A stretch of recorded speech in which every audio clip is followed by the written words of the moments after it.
Sir நேற்று குறிச்சு கொடுத்துருக்கேன்ல ஆமா 38 சார். லேக்ஸ். இப்போ நான் எல்லாத்தையும் உட்காந்து பார்த்தேன் சார். அதாவது நம்ம வந்து லோன் வாங்கினது 51 லட்ச ரூபா வாங்கியிருக்கோமா சார்? ஆமாம் ஆமாம் வாங்கியிருக்கீங்க. ஹலோ. ஆமாம் சார் 51 லேக்ஸ். 51 லட்ச ரூபா வாங்கியிருக்கோம். நம்ம வந்து எத்தனை மாசத்துக்கு முன்னாடி, எத்தனை வருஷத்துக்கு முன்னாடி வாங்கினோம் சார்? ஆல்மோஸ்ட் 2006லேருந்து இஎம்ஐ கட்டிட்டு இருக்கீங்க சார். 2006ல இருந்து மாசம் எவ்வளவு சார் இஎம்ஐ கட்டியிருக்கேன்? 57,000 சம்திங் கட்டிட்டு இருக்கீங்க. 57ஆ சார்? ஆமாம். ஒரு நிமிஷம் சார். அதாவது 57,000 மாசம் மாசம் நான் இஎம்ஐ கட்டியிருக்கேன் 2006ல இருந்து. ஆமாம். அப்படின்னா எத்தனை வருஷம் சார்? ஆல்மோஸ்ட் 14 இயர்ஸ் ஆகுது சார். 14 இயர்ஸ் கட்டியிருக்கேன். அப்படின்னா டோட்டலாக நான் எவ்வளோ சார் அமௌண்ட் கட்டியிருக்கேன் டோட்டலாக? மாசம் மாசம் அதான் 57,000 நீ 94 லேக்ஸ் கிட்ட கட்டிருக்கீங்க சார். ஓகே. 44 லட்ச ரூபா நான் கட்டியிருக்கேன் இது வரைக்கும். 51 லட்ச ரூபா கடன் வாங்கினதுக்கு நான் இது வரைக்கும் 94 லட்ச ரூபா கட்டிட்டேன். அப்படித்தானே சார்? 94 லேக்ஸ் கட்டிருக்கீங்க. ஆமாம். 51 லட்ச ரூபா நான் கடன் வாங்கினேன். நான் வந்து இது வரைக்கும் கட்டினது 94 லட்ச ரூபா கட்டிட்டேன். ஆமாம். சரி. இப்போ என்னுடைய 51 லட்ச ரூபால எத்தனை லட்ச ரூபா கடன் அடைஞ்சிருக்கு சார் இப்போ? அதில் 14 லேக்ஸ் தான் அடைஞ்சிருக்கு சார். ஓகே. இப்போ 14 லட்சம் தான் நான் கடன் அடைச்சிருக்கேன். ஆமாம். ஸோ நான் 94 லட்ச ரூபா கட்டினாலுமே எனக்கு வெறும் 14 லட்ச ரூபா தான் கடன் அடைஞ்சிருக்கு இது வரைக்கும். ஆமாம் சார். மிச்சதெல்லாம் வட்டியிலே போயிடுச்சா சார்? ஆமாம் சார் 80 லேக்ஸ் உங்களுக்கு இன்ட்ரெஸ்ட் தான் போயிருக்கு. ஓகே. அப்போ நான் 80 லட்ச ரூபா நான் வந்து இது வரைக்கும் வட்டியிலேயே இது வரைக்கும் கொடுத்துருக்கேன். ஆமாம் கண்டிப்பாக. சரி சார். இது வந்து நான் 14.75% வட்டி கட்டிக்கிட்டு இருக்கேனா சார்? ஆமாம் சார். நீங்கள் லோன் எடுக்கும்போது அந்த ரேட் ஆஃப் இன்ட்ரெஸ்ட் 14.75% நான் வந்து வட்டி கட்டிக்கிட்டு இருக்கேன். ஆமாம். ஆனால் அதுக்கப்புறம் ஆர்பிஐ வந்து அந்த housing loan rate of interest 7.8% தான் மேக்ஸிமம் பண்ணணும்னு சொல்லி குறைச்சிட்டாங்க. அப்படி தானே சார்? அது ரீசன்ட் அப்டேட் சார். நீங்க சொல்றது வந்து ஓகே. ரீசெண்டா எந்த வருஷத்துல வித்தின் 2 இயர்ஸ்க்குள்ள தான் வந்து ரேட் ஆஃப் இன்ட்ரெஸ்ட் வந்து 8% பிலோ வந்தது. ஓகே. ஆமா. ஆனா முதல்ல வெரி ரீசெண்டா இந்த கொரோனா ரீசன்ல வெரி ரீசெண்டா ஆர்பிஐ கண்டினியூஸா 6 இதுக்கு குவார்ட்டருக்கு வந்துட்டு ரெப்போ ரேட் வந்து டிக்ரீஸ் பண்ணிருக்காங்க. ஆமா சார். இப்போ இந்த டைம்ல தான் வந்து 6.795க்கு வந்துட்டு நாங்க home loan rate of interest கொடுத்துட்டு இருக்கோம். ஃபார் உமன் பர்ச்சேஸருக்கு 7% அவைலபிள் ரேட். இப்போ வந்து 6.9%க்கு ஆர்பிஐ வந்து ரேட் ஆஃப் இன்ட்ரெஸ்ட்டை குறைச்சிட்டாங்க. 6.95. ஆனா 2 வருஷத்துக்கு முன்னாடி அது 8% குறைஞ்சிருச்சு. கரெக்டா சார்? ஆமா ஆமா. ஆனா இப்ப எனக்கு வந்து இந்த விஷயம் தெரியப்படுத்தப்படாதனாலயோ இல்ல தெரியாதனாலயோ நான் வந்து தொடர்ந்து 14% கட்டிட்டே இருக்கேன். அதாவது ரேட் ஆஃப் இன்ட்ரெஸ்ட் கன்வர்ஷன் நீங்க பண்ணாதனால பழைய ரேட்லயே கண்டினியூ ஆகுது. ஓகே. அப்ப ரேட் ஆஃப் இன்ட்ரெஸ்ட் கன்வர்ஷன் நான் பண்ணியிருந்தா இந்நேரம் நான் வந்து கடனே அடைச்சு முடிச்சிருப்பேன் ஆல்மோஸ்ட். ஆமா. ஆனா ரேட் ஆஃப் இன்ட்ரெஸ்ட் கன்வர்ஷன் பண்ண எனக்கு தெரியாதனால நான் வந்து இப்போ கடனை அடைச்சிக்கிட்டே இருந்தாலும் 94 லட்சம் கட்டினாலும் எனக்கு 14 லட்சம் தான் அடைஞ்சிருக்கு. ஆமா சார். அதான் நான் உங்கள்கிட்ட ஆமா அன்னைக்கு நீங்க என்கிட்ட சொன்னீங்க. அதாவது I am actually paying for my ignorance. அதாவது என்னுடைய அறியாமைக்காக நான் வந்து செலவு பண்ணிருக்கேன் அப்படின்றது தான் உண்மை இந்த மேட்டர்ல. இல்ல சார் இது எல்லாமே வந்து நீங்க இப்படி கேட்டீங்கன்னா என்னால் பதில் சொல்ல முடியாது. லோன் அக்ரிமெண்ட்ல எல்லாமே இருக்கும். Everything will be there. ஏன்னா அந்த லோன் அக்ரிமெண்ட் எடுத்து நீங்க படிச்சு பாத்தீங்கன்னா லோன் அக்ரிமெண்ட் பேப்பர் வந்து ஐ திங்க் 28 பேப்பர் இருக்குன்னு நினைக்கிறேன் சார். 28 பேப்பர் எல்லாருமே வரி தீராம படிச்சு கையெழுத்து போடுறது இல்லைன்னு நினைக்கிறேன். அவன் கஷ்டத்துக்கு லோன் வாங்குறான்.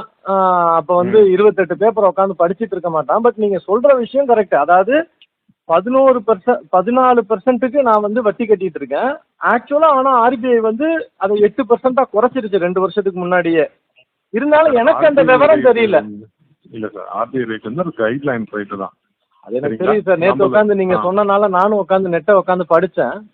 ஆர்பிஐ வந்து பேங்க்ஸுக்கு ஒரு கைட்லைன் கொடுக்குது. அதாவது பப்ளிக் இதுக்கு மேல நீ ரேட் ஆஃப் இன்ட்ரெஸ்ட் பண்ணி மக்களை கஷ்டப்படுத்தாத, நானே உனக்கு கம்மியான ரேட் ஆஃப் இன்ட்ரெஸ்ட்ல கொடுத்துட்றேன். ஏன்னா நம்ம டெமோக்ராட்டிக் கண்ட்ரில நம்ம அரசாங்கம் மக்களால் தேர்ந்தெடுக்கப்படுற அரசாங்கம்ன்றனால மக்களுக்கு சாதகம் பண்ணணும்னு ஆர்பிஐ நினைக்குது. அதனால வங்கிகள் வந்து மக்களை வந்து அதிகமா மக்கள்கிட்ட இருந்து பணத்தை புடுங்கிருக்க கூடாதுன்னு ஆர்பிஐ வந்து சில சட்டங்கள் போடுது. ஆனா அந்த சட்டங்கள் வந்து மக்களுக்கு போய் சேர முடியாத சூழல் இருக்கு. ஏன்னா மக்களுக்கு அது தெரியல. ஆர்பிஐ வந்து வங்கிகளுக்கு இல்ல நீ வந்து அதிக மக்கள்கிட்ட வட்டி போடாத, 8% மேல போடாத, 6% மேல போடாதன்னு சொல்லுது. ஆனா வங்கி வந்து தொடர்ந்து 14% வட்டியை போட்டுட்டு தான் இருக்காங்க. கேட்டா இல்ல நீங்க வந்து எழுதி கொடுத்தா நாங்க வந்து 8% கொடுப்போம், நீங்க எழுதி கொடுக்காதனால உங்க தொடர்ந்து 14%க்கு வட்டி கட்டுங்க, நீங்க உங்களுக்கு விவரம் தெரியல, வட்டியை குறைச்சிருக்குன்றத நீங்க அப்ளிகேஷன்ல எழுதினா தான் நாங்க குறைப்போம், இல்லைன்னா நாங்க எங்க லாபப்படுறதுக்கு நாங்க ஏன் குறைக்கணும், 14% நான் கட்டிட்டே இருங்க அப்படின்னு. உங்களுக்கு டேர்ம்ஸ் அண்ட் கண்டிஷன்ஸ்லயே இருக்கும் சார். ஏன்னா எவ்ரி பை மந்த்லி யாருக்கு ரிப்போர்ட் வந்து லான்ச் பண்ணுவாங்க, எவ்ரி பை மந்த்லி வந்து ரேட் வந்து சேஞ்சஸ் ஆகிறதுக்கு வாய்ப்புகள் இருக்கு. சரிங்களா? அப்போ நான் உங்களுக்கு 20 இயர்ஸ் 25 இயர்ஸ் நான் லோன் கொடுக்கும்போது எவ்ரி 2 months உங்களோட ரேட் ஆஃப் இன்ட்ரெஸ்ட் மாறிக்கிட்டே இருக்கும் அப்படின்னு வந்து நான் அப்போ சொல்றேன்னு வச்சுக்கோங்களேன். அதை உங்களுக்கு பிரிண்ட் ஃபார்மா நான் எப்படி கொடுக்க முடியும்? மென்ஷன் பண்ணிருக்கேன். ஒருவேளை எனக்கு சப்ஜெக்ட் டு சேஞ்ச்னு நான் மென்ஷன் பண்ணிருக்கேன். அக்ரிமெண்ட்ல இருக்கு ஒரு தடவை மாறும், 3 மாசத்துக்கு ஒரு தடவை மாறும், என்னால கேரண்டி கொடுக்க சரி, முடியாது. அதாவது அக்ரிமெண்ட்ல அதுதான் அங்க இருக்க சிக்கலே. நீ அக்ரிமெண்ட்ல இருக்கு, நீ அக்ரிமெண்ட்ல கையெழுத்து போட்ட, நீ படிச்சுதான் கையெழுத்து போட்ட, அதனால நீ கட்டு நீங்க சொல்றீங்க. நான் உங்களை தப்பாலாம் ஒன்றும் சொல்லல சார். நான் என்னுடைய கேக்குற கேள்விக்கு வந்துட்டு எனக்கு புரிஞ்சிருச்சு. நான் அதுக்கான answer சொன்னேன். இல்ல நீங்க சொல்றத நான் அக்செப்ட் பண்ணிக்கிறேன். ஆனா என்னுடைய ஒரு சின்ன ஒரு நான் வந்து ஒரு டாக்டர்னு வச்சுக்கோங்களேன், எனக்கு வந்து உங்க பேங்க் பத்தி ஒண்ணும் தெரியாது இல்லையா? அதே மாதிரி நீங்க வந்து பேங்கர்னு வச்சுக்கோங்களேன், உங்க உடம்ப பத்தி உங்களுக்கு ஒண்ணும் தெரியாது இல்லையா? இப்ப என்கிட்ட நீங்க எல்லாரும் மீனாட்சி மிஷன் ஹாஸ்பிட்டல் வாங்க, ஆமா அது உண்மைதானே சார், 8 லட்சம் ரூபாய்க்கு நான் பில் போட்டு தரேன் நீங்க சொல்லிட்டீங்க. ஆமா சார். அப்ப என்னுடைய ஒரு பிசினஸ் ரன் பண்றீங்க, HDFC ஒரு பிசினஸ் ரன் பண்ணும் போது அல்டிமேட்டா லூசர்ஸ் யாருன்னு பாத்தீங்கன்னா என்ன எங்களை மாதிரி இருக்கிற எம்ப்ளாய்டு சேலரி கிளாஸ் தான் சார். கரெக்டுங்களா? உங்களை மாதிரி சேலரிடு கிளாஸ் தான் இந்த நாட்டுல வந்து 99.9% சார். கண்டிப்பா சார். அப்ப அந்த விட இது வந்து எங்களுக்கு தான் ரொம்ப வலி அதிகம். ஆனா இந்த வழி எல்லாருக்குமே நீங்களே தான் ஷேர் பண்ணி கொடுக்குறீங்க பாருங்க. அதாவது நீங்க பேங்க் ஒர்க்கர், பாவம் நீங்க என்ன செய்வீங்க, உங்களுடைய பேங்க் உங்க பேங்க் ஓனர்ஸ் இருக்காங்க, போர்டுல மெம்பர்ஸ் இருக்காங்க, அவங்க தான் பணம் சம்பாதிக்க போறாங்க. உங்க சமீப காலங்கள்ல உங்களுடைய பேங்க் ஓனர் வந்து எத்தனையோ 1000 கோடி ரூபாய் சம்பாதிச்சுட்டு எக்ஸிட் ஆனார்னு சொல்லி நியூஸ் பேப்பர்ல எல்லாம் படிச்சாங்க. அவர் பணக்காரனாக போறாரு. ஆனா நீங்க இதே மாதிரி தானே இருக்க போறீங்க. உங்களை நான் குறை சொல்லல, உங்களோட நான் எம்பத்தைஸ் பண்றேன். சரிங்களா? இப்ப விஷயம் என்னன்னா, ஒருவேளை நீங்க சிங்கிள் பர்சன், பேங்க் ஓனரா இல்ல பேங்க் மேனேஜரா இல்ல, ஒரு சாதாரண மனுஷனா நீங்க உங்களுக்கு இதெல்லாம் விவரம் தெரியாம லோன் எடுத்திருக்கீங்க. உங்களுக்கு யாராவது வந்து சார் ஒரு 8% குறைச்சிட்டான் ஆர்பிஐ, 6% ஆர்பிஐ குறைச்சிட்டான், நீங்க விவரம் இல்லாம 14% கட்டிட்டு இருக்கீங்களே, பேங்க்ல போய் பேங்க்குக்காரன் உங்ககிட்ட வந்து கடன் வாங்கும் போது 100 பேர் வந்து வாங்கிக்கோன்னு சொல்லுவான். ஆனா ரேட் ஆஃப் இன்ட்ரெஸ்ட் குறைஞ்சிருச்சு, ஒரு ஃபார்ம்ல எழுதி கையெழுத்து போட்டு கொடுத்தீங்கன்னா நீ வந்து பாதி வட்டி குணம் குறைய போகுது, இந்த ஃபார்மை எழுதுன்ற நாலேஜ எந்த பேங்க் மேனேஜரும் எந்த கஸ்டமருக்கும் சொல்ல மாட்டாங்கல்ல சார், சொல்ல மாட்டேன்றாங்க. எனக்கு யாரும் சொல்ல. அதே மாதிரி என் ஃப்ரெண்ட்ஸ் கிட்ட கேட்டு பாக்குறேன், எங்க அக்கா கிட்ட கேட்டு பாக்குறேன், அவங்க யாருக்குமே சொல்லல.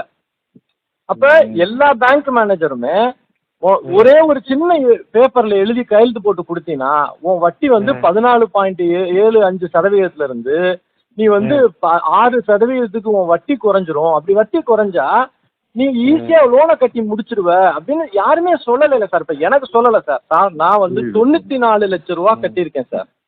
ஆனா என்னுடைய கடன் வெறும் 14 லட்சம் தான் சார் குறைஞ்சிருக்கு. இது நாள் வரைக்கும் ஒரு நாள் கூட விடாம, ஒரு மாசம் கூட டெபிசிட் இல்லாம நான் கரெக்டா கட்டிட்டே இருக்கேன் சார். சரியா சார்?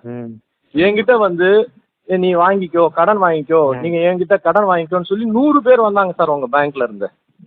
ஆனா அந்த 100 பேர்ல ஒரு ஆளு கூட என்கிட்ட வந்து sir rate of interest RBI குறைச்சிருச்சு சார், ஒரே ஒரு கையெழுத்து போட்டு ஒரு ஃபார்ம் கொடுத்தீங்கன்னா உங்க வட்டி வந்து 14.75 இருந்து 6% குறைஞ்சிடும் சார். அப்படி குறைஞ்சா நீங்க ஈஸியா வட்டியை கட்டி முடிச்சு கடனை கட்டி முடிச்சிடலாம் சார் அப்படின்னு அந்த 100 புரோக்கர்ல ஒரு புரோக்கர் கூட எனக்கு வந்து சொல்ல. பேங்க் மேனேஜர் என்கிட்ட சொல்ல.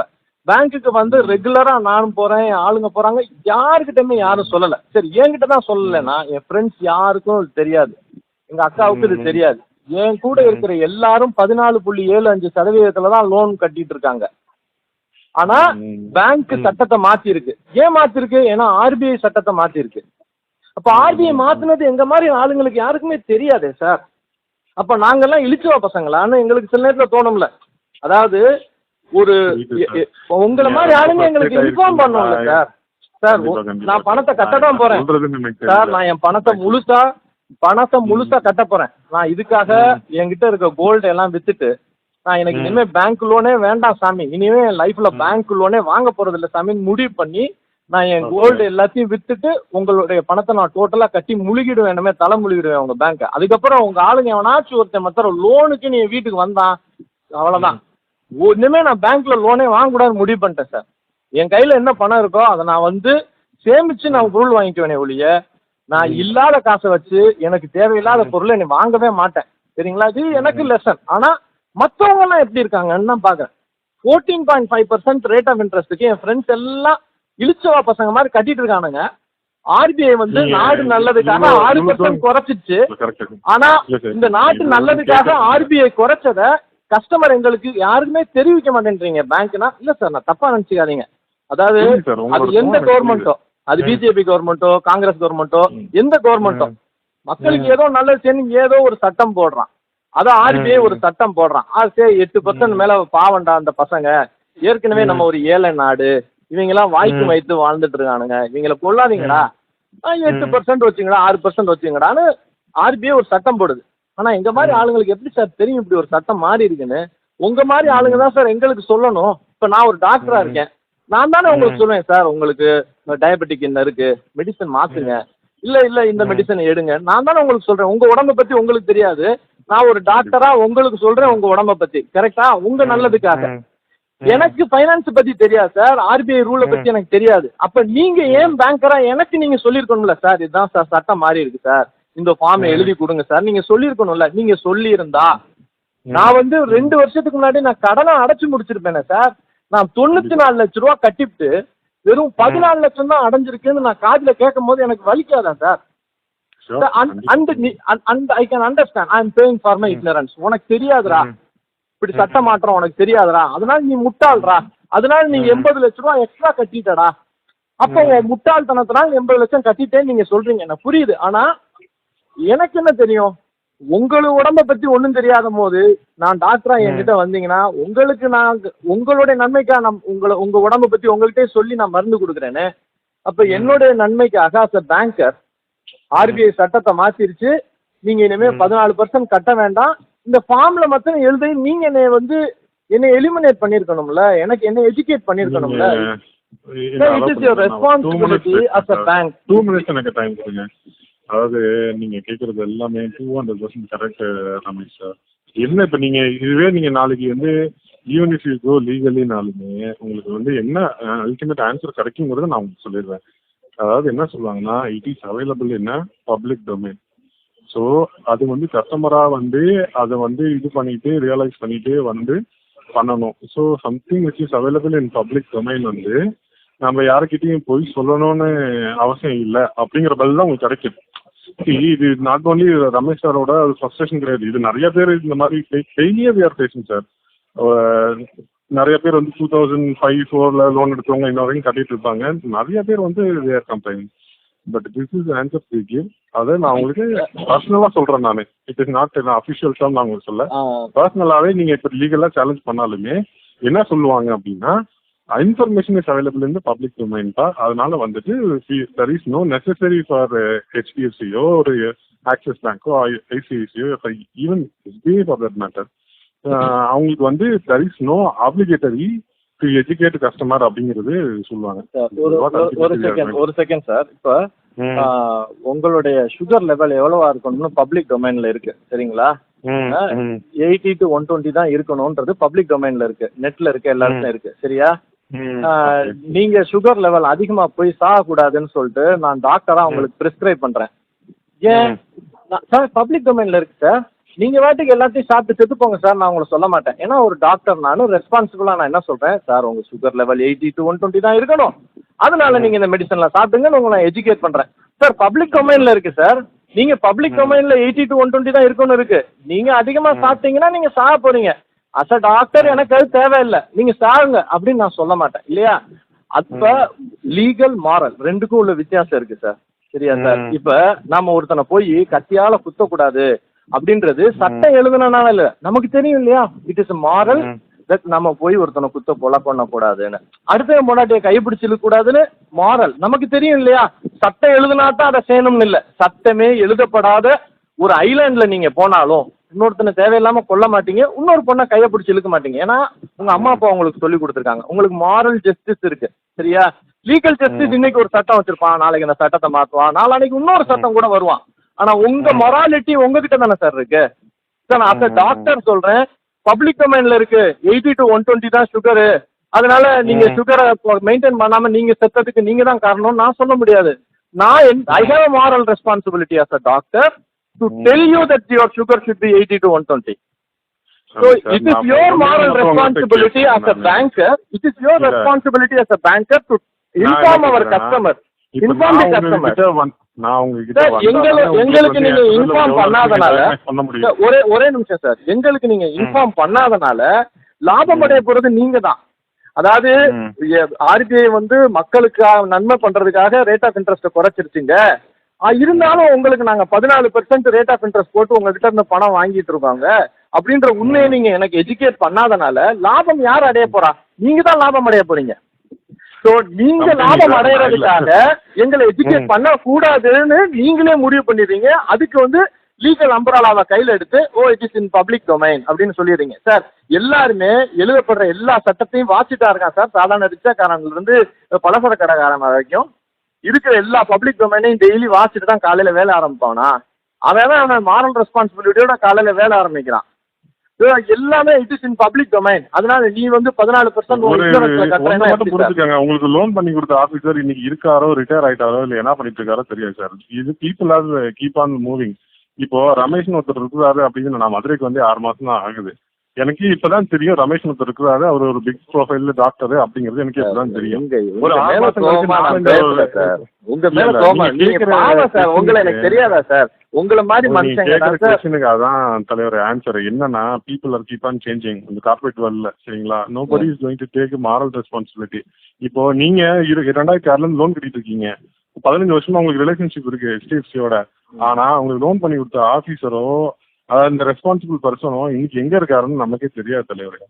அதை வந்து உங்களால எதிர்பார்க்க முடியாது. ஃபியூச்சர் சொல்றேன், இன் ஃபியூச்சர்ல நீங்க banking transactions in whatever relationship you want to ஹேவ்னாலும் இதுதான் ரூல். இது இந்த சிஸ்டமே இல்ல சேஞ்ச். இது வந்து சிஸ்டத்துல இருக்கிற குறை நீங்க சொல்றது. இந்த சிஸ்டத்துல இருக்க குறைய வந்து அவ்வளவு சீக்கிரமா வந்து பண்ண முடியாது சார். அதாவது this is not a moral world. Nobody would take a moral responsibility. Everybody would stand in a legal queue அப்படின்னு நீங்க கிளியரா சொல்றீங்க. அப்படித்தான் நீங்க சொல்றீங்க. எல்லாம் இன்னைக்கு ஒருத்தர் இருப்பான், நாளைக்கு இன்னொருத்தர் போயிடுவான். எல்லாமே தெரியும் ரமேஷ் சார். நான் ஒன்னும் சொல்றதுக்கு புதுசா ஒன்னும் சொல்றதுக்கு இல்லையா? you know everything, right? But we all know. உங்களுக்கும் உங்க மனசாட்சிக்கு தெரியும் இது மாரலி தப்பு. கண்டிப்பா தெரியும். இப்ப நீங்க as a regular simple human being, ஒரு பேங்க் மேனேஜரா இல்ல, as a human being நிறைய பேங்க்ல கடன் வாங்கினவங்க, அவங்களுக்கு இந்த விவரம் தெரியாதனால ஏமாந்து பணம் கட்டிட்டு இருக்காங்கன்ற உண்மை உங்களுக்கு தெரியும். அது நீ ஏமாந்து அப்படிங்கிற நீங்க டேர்ம்ஸ் நான் வந்து ஒத்துக்க மாட்டேன். ஏன்னா நிறைய கஸ்டமர் வந்து எவ்ரி 2 months 3 months வந்து பர்சனலா கேட்டுட்டு சேஞ்ச் பண்ணிட்டு போயிட்டு இருக்காங்க.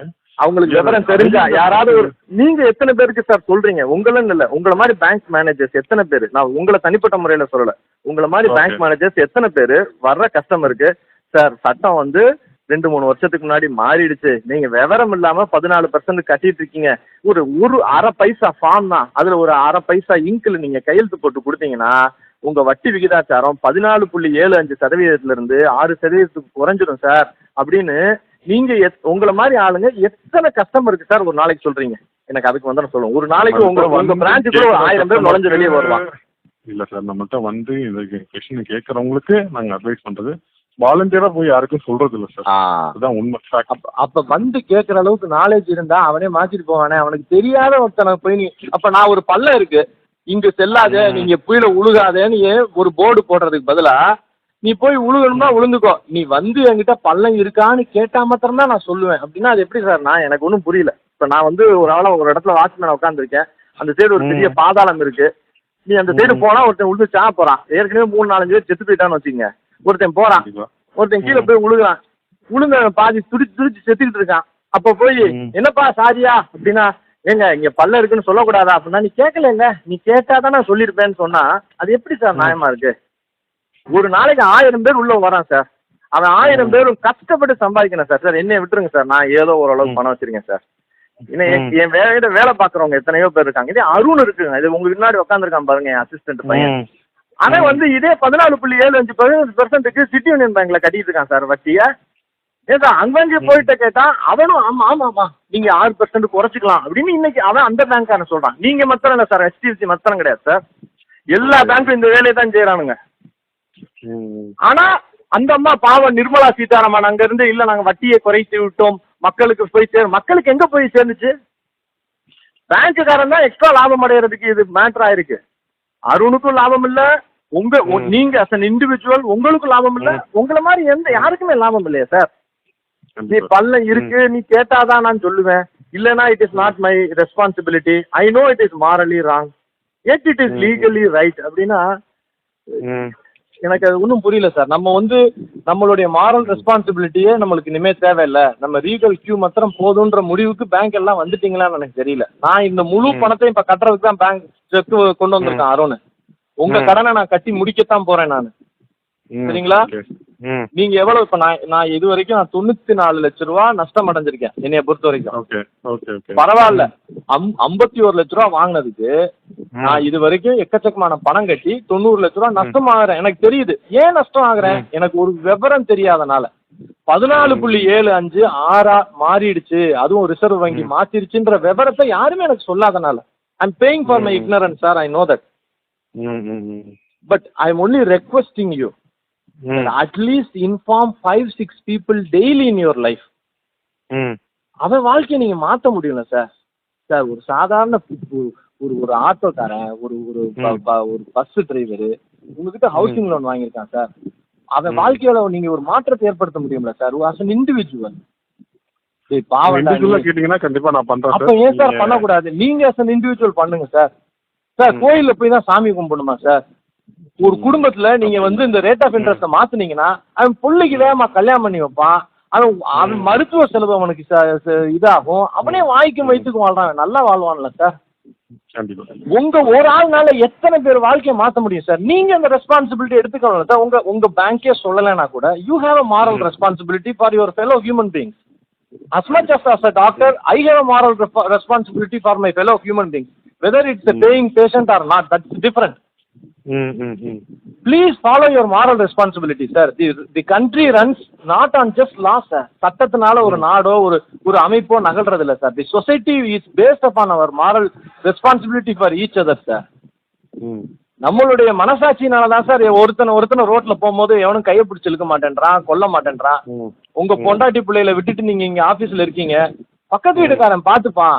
உங்க ஒய்ஃபோ உங்க சொந்தக்காரங்களோ வெளியே கடைக்கு போயிட்டு வெளியே வர்றாங்கன்னா சொசைட்டி அவங்கள பாதுகாக்குன்ற நம்பிக்கையில தான் சார். என்ன ஊரெல்லாம் போலீஸ்காரனும் ஊரெல்லாம் ஹைகோர்ட் ஜட்ஜும் நின்று உங்களை பாதுகாப்பு கொடுத்துட்டு இருக்கானா? சட்ட பிரகாரம் தனி மனுஷன் தான் சார் மாத்தி ஒருத்தனுக்கு ஒருத்தனை பாதுகாப்பு கொடுத்துக்கிறோம்.